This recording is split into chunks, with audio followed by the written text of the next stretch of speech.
Hello. Welcome back, Leading Women in Tech. Today, I want to talk about the tough topic of workplace trauma.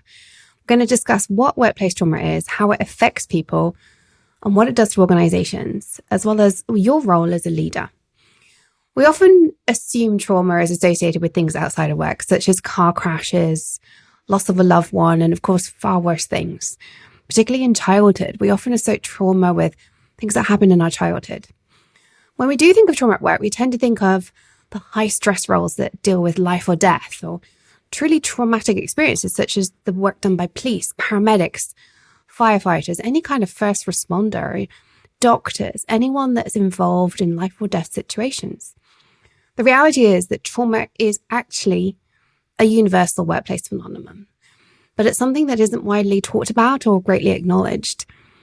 Workplace trauma can hit anywhere, affecting individuals deeply, but it's actually that collective experience, the organizational experience, which is one of the reasons it's so damaging, so misunderstood, and why we need to start talking about it.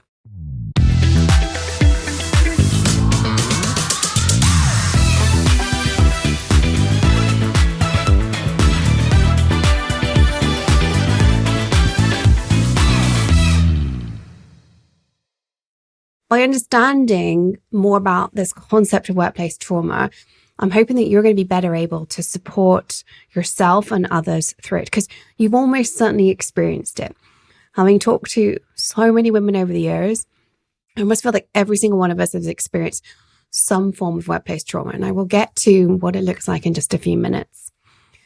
Before we dive in though, I want to share with you a few initial thoughts. If you're struggling with mental health, are experiencing burnout beyond what a coach can tackle, I want you to know that it is essential you seek professional help. Before I go any further, you have to hear this. This podcast is not a solution to mental health issues. As a coach, I'm not a trained therapist or psychotherapist, and the insights I'm going to cover in today's episode are not a substitute for therapy and professional support. If in doubt, please do seek additional support. This is information only. Your well-being matters, and there is help out there. You're not alone, and help is always within reach. Okay, with all that said and done, let's talk about workplace trauma and what it is. One of the reasons I wanted to talk about this is I have had roles in the past where I've dreaded going to work in the morning. There was a particular job where it wasn't until I quit a job that I realized that feeling nauseous every morning was because I was so stressed about the job. That is a form of trauma. I would feel nauseous every single morning before work. I just thought it was my body. I wasn't well. I did have real issues at the time. And I just thought it was a hangover from, I actually had my gallbladder removed. I thought I was a hangover from that. But I would feel nauseous every single morning. And it wasn't until I quit that job that went away. And I thought it was just normal. That was a form of trauma. I've also been in situations where a particular sound on my phone triggered massive heart rate rise because I associated it with a particular event at work. It sounds so trivial, and yet it was a sign of trauma.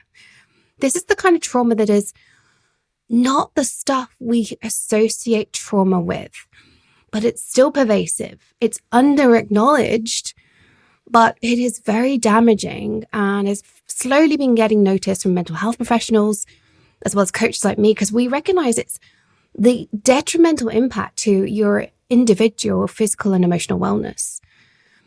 In essence, workplace trauma is caused by dysfunctional behavior at the organizational level.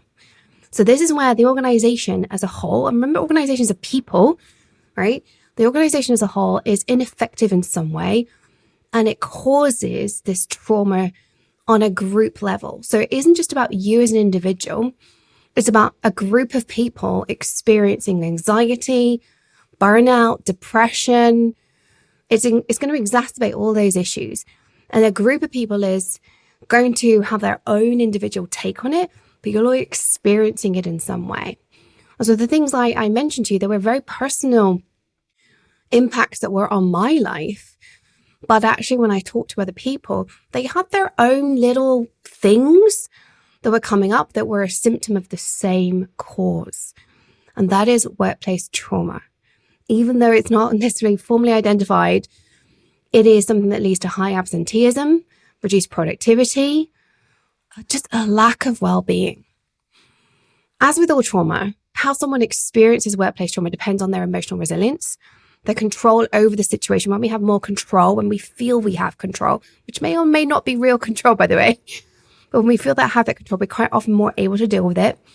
And also the support system we have alongside that. So people will deal with things better when they have a better support system for that particular thing. They might have a great support system for one part of their life, but not for another.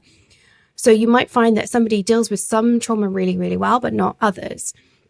A case in point here is a colleague of mine whose colleague got diagnosed with cancer.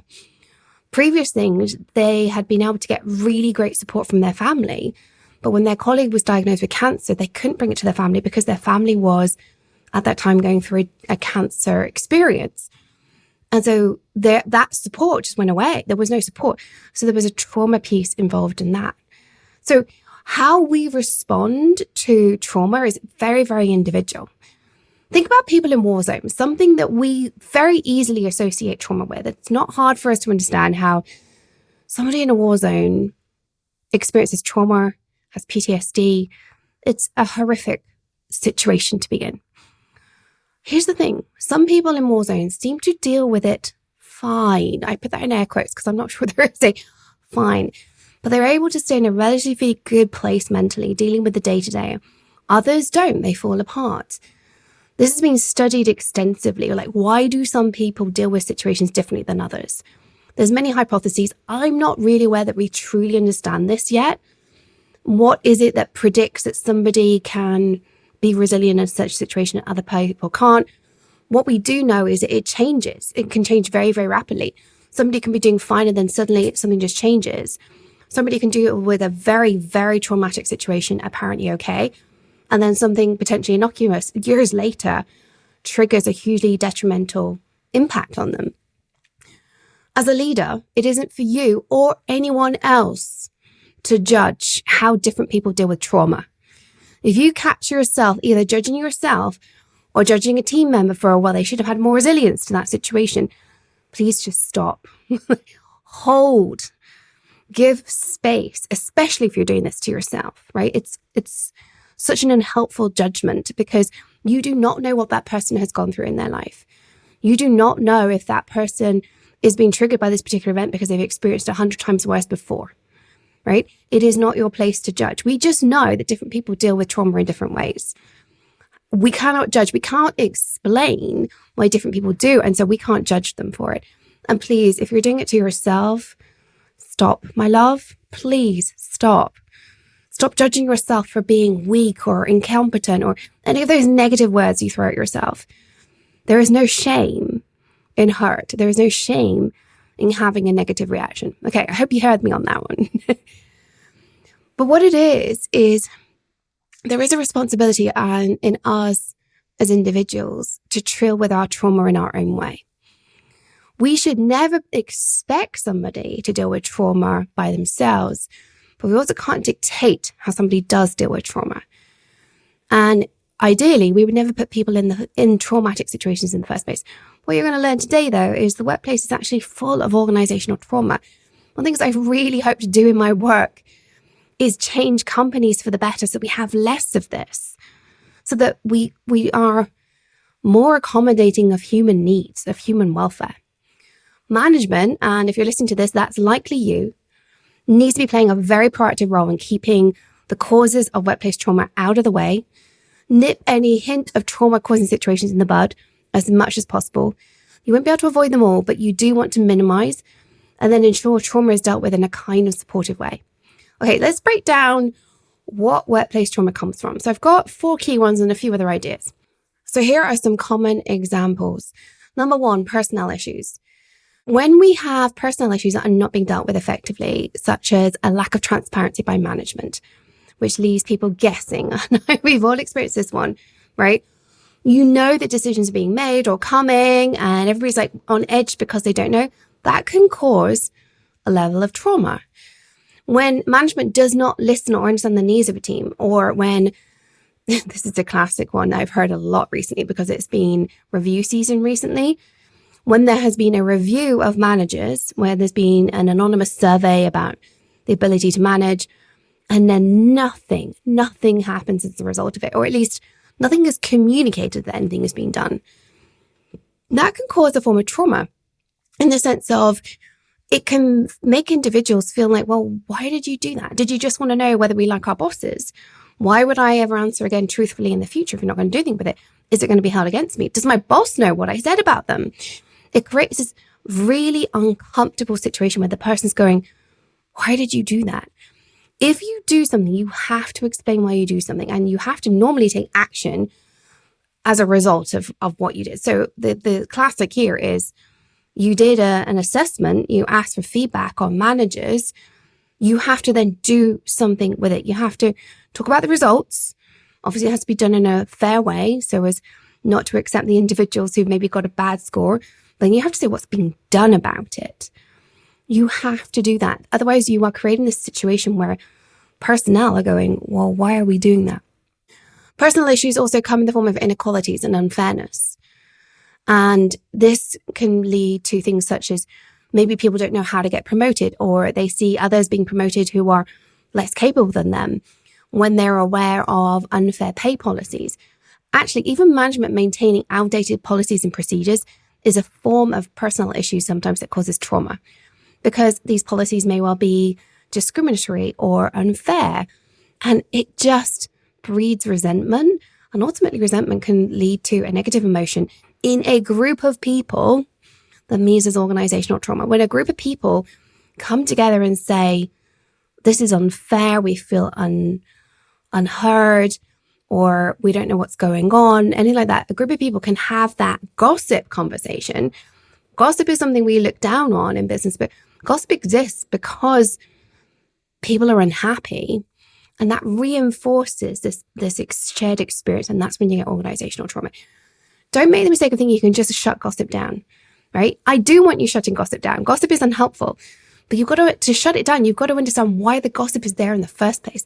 The gossip is there to deal with a situation that's causing trauma, right? If you aren't shutting it down, then it's going to continue happening, but you've got to know how to shut it down. That really comes from understanding what's causing it in the first place. The second main contributor to workplace trauma is bullying and harassment. So this one may well feel a lot more obvious, but remember, we're talking in the context of organizational trauma. So we're looking at bullying and harassment, which is deliberate, repeated, maybe increasingly offensive on an organizational level, right? This is an awareness across the organization of cruel, malicious attempts to humiliate, marginalize, undermine a group or an individual. So it could be a whole group experiencing this, but it could be an individual, but a whole group of people is aware of it. And that goes from individual trauma to organizational trauma, right? That's what we're talking about. Individual trauma is also a very big deal, but is dealt with in a different way. We're talking about that organizational level. And again, I really, really hope that this doesn't happen, but it happens more often than you would think. The third area where workplace trauma is common is toxic workplace culture. And this is a myriad of symptoms. It could be argued that bullying and harassment is part of toxic workplace culture, but I would say that is, to me, that's a separate issue, because toxic work environments can mean the kind of day-to-day behavior that's just accepted. And I really hope bullying and harassment is never accepted. It can be things such as hazing or initiation of new employees, which happens more than you might think. You know, I've met somebody who said, oh, we like to embarrass new employees. I'm like, why? Why? And because everybody's aware of that, it creates this organizational trauma, and that everybody's aware you're gonna hurt a person. It can be in the form of cliques. This is one I saw that was incredibly damaging to some colleagues of mine, where cliques were emerging in an organization. People were excluded who shouldn't be excluded for conversations. And this creates its own form of organizational trauma. It's a fear of like, well, how do I get involved? I know I need to be in that conversation, so how should I be involved? You know you're not involved in the decision-making, which you should be involved in. And you just feel more and more marginalized and excluded. Cliques, by definition, create organizational trauma because you are excluding a group of people, not just an individual. Excluding an individual is also very unhelpful. And there are legit reasons for doing this. Like, management will have confidential conversations. having a confidential conversation in the cafeteria and, somebody sat with you and then you just exclude them from the circle and other people seeing that can cause organizational trauma. It's saying, we're a clique, you're not important. Even though you're management, so of course you get together all the time. Don't do it in public. If there's something you need to talk about privately, do it in private. And yet it surprises me how often this happens. I've seen people do this on the basketball court, like having a private, cliquey conversation on the basketball court that quite frankly does not belong there. Why are you doing it like that? Also, a form of toxic workplace environments that cause this organizational trauma is this barrage of lack of healthy work-life balance. Example after example after example of breaking boundaries, asking people to work late or work weekends, demonstrating that yourself as a manager. If you are the person that sends emails late at night and expects your team to do the same, I have no problem with you sending emails late at night or even weekends, right? I have no problem with you doing that as long as you have your boundaries in place so you're not working crazy. There's a conversation I have with my clients. I want you to have time off and time out. You get to decide when you have time off and time out. But if you aren't communicating to your team that you don't expect the same from them, you are leading by example and saying, this is what I expect from you. That is a place of toxicity that if it's a whole team exposed to it, and you may well be doing this, my love, right? You can send emails at weekends and have a healthy workplace by saying, I do this. I do not expect any of you to. When somebody does, you say, why did you send that the weekend? When are you taking time off in the week instead? This is what I do with my team. If my team, we all work different hours, but if one of my team does something and I'm like, wait, hold on, they don't normally work that day. We all work different days of the week. We're an international company. And I have no problem with what days of the week and hours people work. My key thing is you don't work. We're a 4-day work week company. So if you work full time for me, you work 32 hours a week, right? Because that is how I keep productivity high. So if I notice somebody's doing work outside their normal hours, I will so I saw that. Is that going to happen again? And if they're like, no, it's one off. I was like, okay, cool. Keep an eye on it. If it doesn't happen, I'm like, so what are you not doing now? Like, when are we shifting our hours around? As a leader, you have got to do that. Otherwise, people are going to start feeling guilty for taking time off, for not checking their emails at evenings and weekends. And it can even just pervade into always on mentality. The final toxic workplace culture that I want to highlight, I could go on to this topic for all day, right? But the final one is allowing and even encouraging discrimination. It happens. It's far more common than it should be. And discrimination in particular, I think we shy away from tackling it because it's uncomfortable. Your job, however junior you are, is to tackle it. The reason not to tackle it is because you're one of the vulnerable people. If you are not one of the people being discriminated against, I'm getting more and more vehement about this as I get older. And I've definitely struggled with this in my life. I wish I'd tackled more things than I have. And I'm kind of ashamed that I haven't. And so I'm now getting more vehement. I believe if we are in a position of power or authority because of who we are, not because of our job title, but because of who we are, we have a duty to challenge discrimination.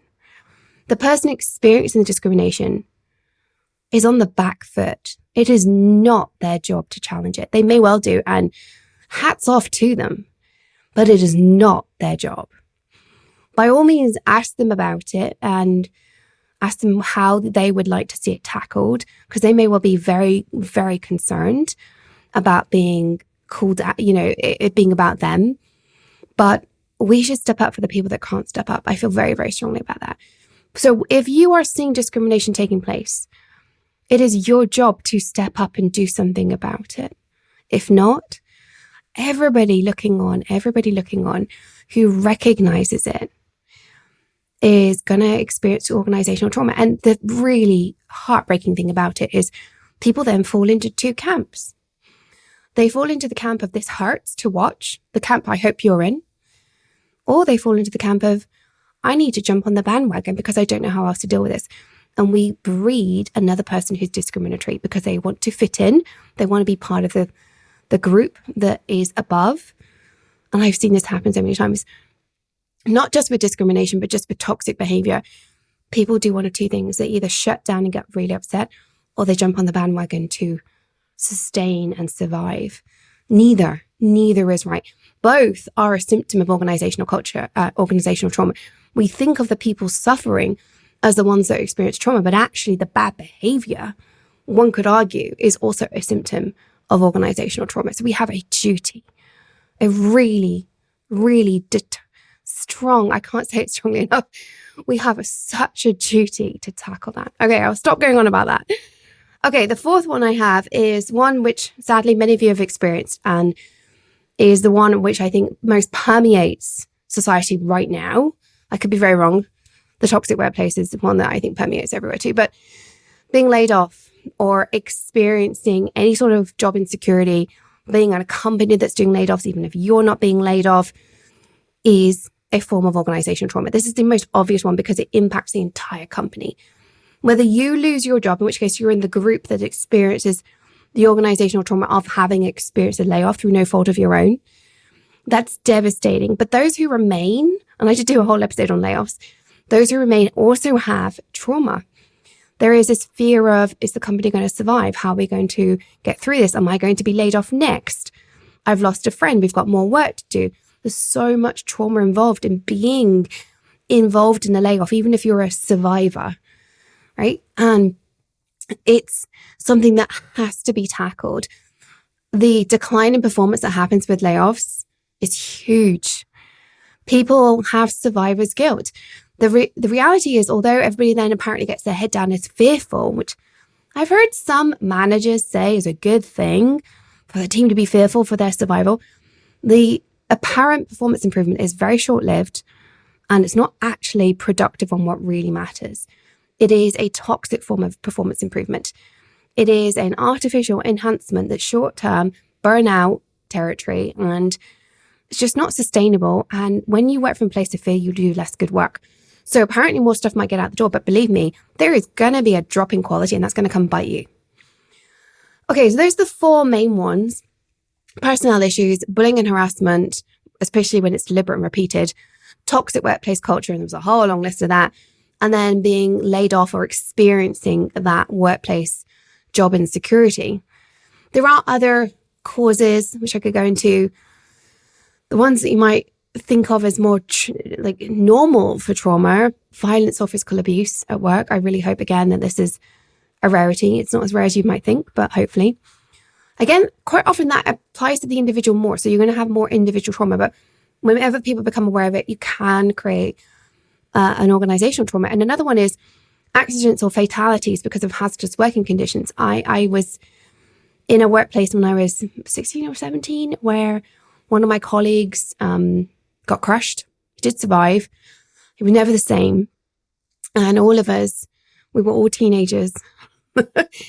And it did create a group trauma. We were all quite fearful of that particular thing. There was a lot of work done by the owner of the business to make it safer. You know, health and safety got involved anyway, because it was such a big deal. But it's really looking at how people recover from that situation. And we were all quite fearful for a while of that particular job, even though things were put in place to mitigate it. It was all on us to mitigate. It was all about how we handled stuff. There was no additional equipment or anything, nothing physical was put in place. It was all just, you're not allowed to do that on your own anymore. And that felt like a poor attempt at fixing the situation. Now, not all trauma in the workplace is directly related to the workplace, but it can still be traumatic. I, for example, worked with a client recently who managed clinical trials.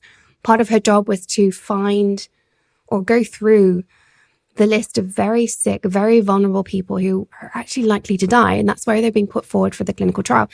She would get to know them. She would spend time with them, making sure they were the right person for the trial. She built a relationship with them, whether she wanted to or not. And some of them would die. Many of them, actually, I suspect in her job. We never talked about the numbers, but my understanding of clinical trials is a lot of people die because often we do clinical trials on people who've got not much else to lose. And that's a form of trauma in its own right. Building relationships with people who die. I know that we think of this in the medical profession a lot, how to deal with the fact that doctors and nurses are going to watch people die. But it happens in other workplaces as well. It's really worth having a look at what happens in your workplace and seeing where you think workplace trauma exists. I haven't given you an exhaustive list by any means, but it is your responsibility to identify this. If you're an executive, it is also your responsibility to build trust, rapport, and relationships, which means that you are able to identify what is a healthy work environment and to encourage colleagues to look after their own teams and do the same, and all of you identify potential trauma. Now, I want to circle back to what I talked about at the beginning, which is, does everyone experience workplace trauma the same way? And I hinted at no. And that's absolutely true. Now you have a better understanding of what causes workplace trauma. It's worth just taking a moment to talk about emotional resilience. And when you've got a group of people and you've all experienced the same thing, why do some people seem to deal with things better than others? So it's very easy in that situation to look down on those who don't. There is an element here of how much control do people have over the situation? How much control do they need over the situation to deal with it? I'm a control freak. I know when I am stressed, I need control. I have learned coping mechanisms to deal with that because I understand myself well. I look back at some of the very stressful things in my life, how I deal with that now, and I will find myself things to do, problems to solve. And I will now often go, I don't have control over this particular thing that's causing me pain, so I'm going to do this instead. I remember years ago when my cat was very, very sick and we thought she was going to die, and it was during COVID. We couldn't go in to the vet, and it was an emergency appointment in the middle of the night. We were sat in the car park in the dark, waiting to find out if our cat was going to survive. And I was like, wow, I need to problem solve here. I could not problem solve my cat dying. It was in the hands of our vet. It truly was. There was nothing I could do. We were just waiting. So I came up with a list of work. I think I planned some podcast episodes that night. I don't think I ever recorded them because they would have been horrendous. But that was the first time I remember thinking, oh, wow, that is my need to have control really coming in. But I was able to give myself something to do. That actually allows me a lot of the time to deal with trauma quite well. I have learned about myself that is my way of controlling and giving myself additional emotional resilience. I also have worked very hard on my emotional resilience. I am not normal. My job as a coach means that this is top of mind for me every day because I see it with my clients every day. You should therefore expect that most people do not know how they deal with stress. Most people do not have good emotional resilience because they haven't worked on it. And most people don't necessarily know what support they need in this situation. So you have to assume that when people deal with it differently, it's because you don't understand them and it's not their fault, right? You don't know what happened to them earlier in their life that means that this is very stressful or not. You don't know that this person is going through a really traumatic thing at home and this has just tipped them over the edge. You don't know. And it's quite frankly, none of your business. So I want you to stop judging. This is really, really, really important. When you find yourself judging, like some of these people are dealing fine, others are not, stop. You have no idea what is going on. And the other piece that plays in here is disparity in demographics. If you look at, for example, studies that show that women feel twice as insecure in their jobs than their male counterparts, it should therefore make no surprise at all to you that women may well feel more organizational trauma than men during situations such as microaggression, being in male-dominated settings, sexual harassment, being bullied, and crucially, layoffs. Women will more likely to get PTSD-like symptoms than men in those situations, primarily because we think, I don't think this is fully understood, but I think primarily because of the experience we have our entire lives in male-dominated environments. And it's even worse when women are of low educational status and lower income, which obviously is one of the issues we have, is that women tend to earn less than men, actually, even when we have the same education status. So demographics really play into this. And I didn't find any studies, but I wouldn't be at all surprised if you have similar issues with every underrepresented group, that they are far more likely to experience organizational trauma purely because they're different, they're marginalized, they're made to feel different. If these issues go unchecked, unnoticed by you, by management, and they take root, you are going to see everybody massively impacted. You can have organizational anxiety, depression, and PTSD, whole swathes of people experiencing this. And it amplifies because the conversations start being focused around the source of this anxiety, and they're all reinforcing it. Now, do not fall into the trap of saying, I need to shut down all conversation. I had a boss that did that once. You're not allowed to talk to each other. I'm like, what? Instead, recognize that this is going to happen, and if you have to do something about it. You've also got to recognize that when these things happen, it can cause all sorts of things you're not necessarily going to see. Increased anxiety, depression, yes. Panic attacks, exhaustion, sleep problems, you're not going to see them. What you're going to see instead is decreased energy, difficulty focusing. I know that when I don't sleep well, that I really struggle to focus. And I know people see it in me. Like people are like, oh, do you need to get off this call? I'm like, oh my God, they've noticed I'm not focused, right? And it can, of course, go as far as PTSD. And I really want you to be thinking about how you can show up so that your team knows how they can show up. I want you to be looking at how can you mitigate the symptoms that are going on. You can't necessarily completely eradicate the trauma unless you've caught it really early, but you can understand what's going on. You can provide space for discussion. You can provide space for healing. You can provide space for a shift in culture instead of normalizing the current culture. You need to recognize what's going on if you have control of the situation.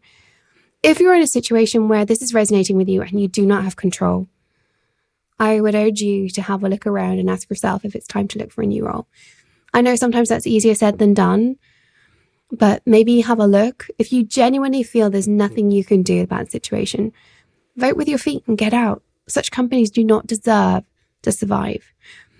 If you are in a position to do something about it, try and reduce the stigma around it. Understand where the problems are stemming from. Start opening up conversations with the team about workplace trauma. Have a discussion about what this is. Allow people to talk about how they feel unsafe. Discuss how people are coping outside of work. Be proactive. Ask people where they're struggling, what their needs are. Even when there's just been a round of layoffs, a lot of what you need to do in that situation is remember that at that point, they're in a state of change and flux.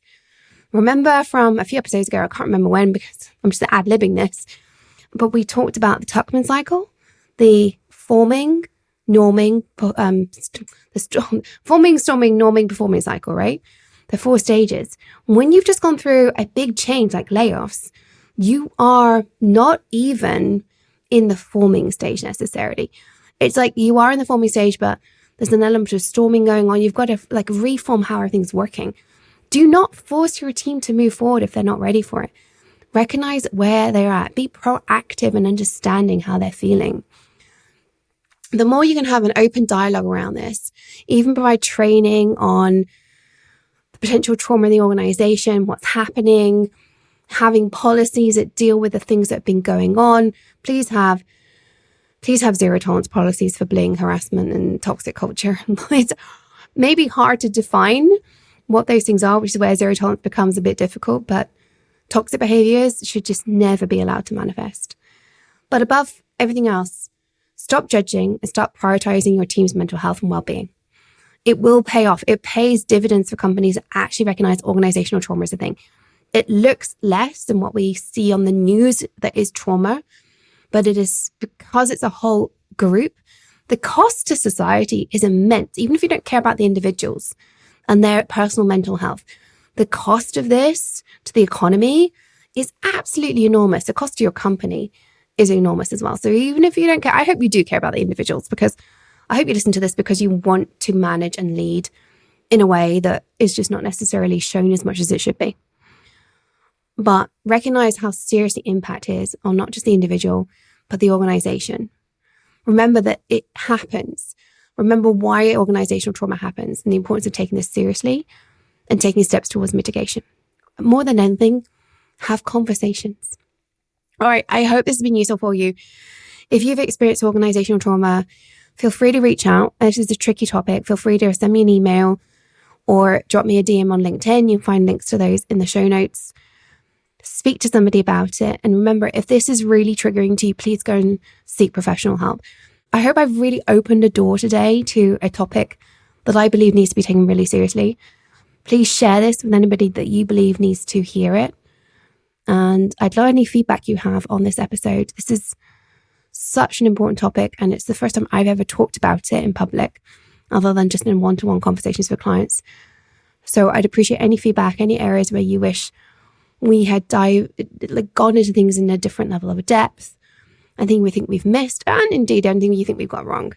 This is a new field of understanding as well. So almost certainly in a few years' time, I'll be like, I need to re-record this episode. All right, then, remember, as always, stay on your tech leadership game, follow your dreams, because the world really does need that uniqueness that you bring as a leading woman in tech.